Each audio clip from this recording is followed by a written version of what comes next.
It's one face, and not Vladimir Putin's, that dominates this morning's Russian newspapers. Pavel Durov, the billionaire Russian-born founder of the Telegram messaging app, reportedly detained on arrival in Paris on Saturday evening. Now, there is a lot we still don't know about this.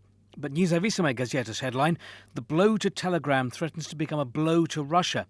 With Pavel Durov's arrest, Western intelligence services could obtain the messenger's encryption keys.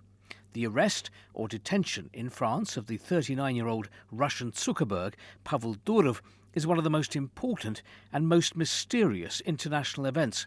Among other things, it highlights how important Telegram and its owner, the keeper of the encryption keys, are in so many areas.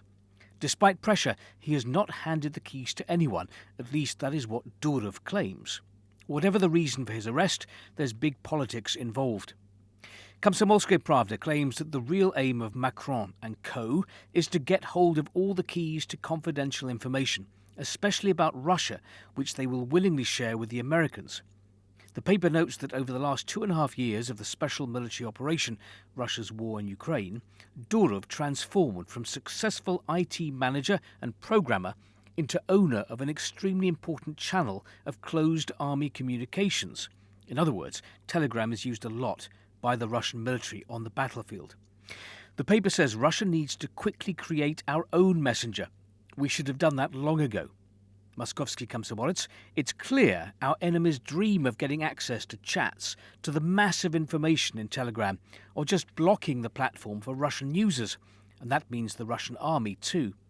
Let's imagine Telegram crashes. How will we fight? Will we use the messenger Tam-Tam, or dig up the dead granny ICQ? We could, of course, try to use the reconnaissance control and communication system Strelets, praised so highly 5 years ago. 7 years ago, our military chiefs reported it had been tested in Syria. As great a system as an Armata tank, for example. Same paper, different article. Telegram might become a tool of NATO if Pavel Durov is forced to obey the French intelligence services. Izvestia, the battle with Telegram can be seen as a battle against the influence of Russia. The government paper, Rossiyskaya Gazeta, we're witnessing the decline of global digital platforms of the early 2000s and 2010s. Back then, they could ignore the will of local authorities and push their own narratives around the world, but their influence and corresponding risks became too great. Quoting various sources, Kommersant suggests Pavel Durov's detention is the result of a refusal to cooperate with the French authorities in the battle against terrorism, paedophilia and the spread of drugs via Telegram. But in a statement, Telegram noted it is absurd to claim that a platform or its owner are responsible for abuse of that platform. Right now, it's unclear how this will play out, but expect the Russian state media to use this story to strengthen the official state narrative that all Russian citizens are treated badly now by the West. It's already there today in Komsomolskaya Pravda. For the West, there is no such thing as good Russians anymore.